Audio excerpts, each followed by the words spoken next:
এখন মাকে নিয়ে বলতে আসছে দিব্য। আমার মা সবাইকে ইনজেকশন দেয়। আমার মা একজন ডক্টর। এখন বলতে আসবে জুই। আমার মা একজন ফ্যাশন ডিজাইনার।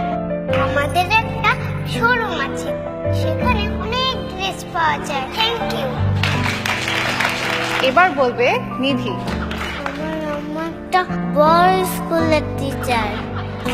কলেজ বড় বড় স্টুডেন্টদের পড়ায়। Thank you. মাকে নিয়ে এবার বলতে আসছে উনাইসা।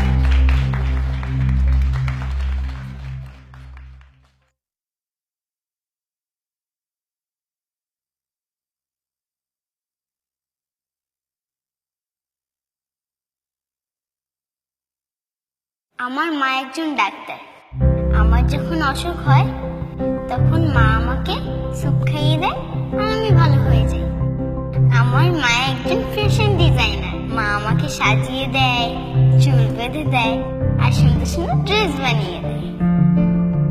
আমার মা বেস্ট টিচার। মা আমাকে সায়েন্স প্রজেক্টে হেল্প করে। মা আমাদের বাসার বস। বাসার সব কাজ মা একাই করে। আমার মা একজন housewife. I am proud of my mother.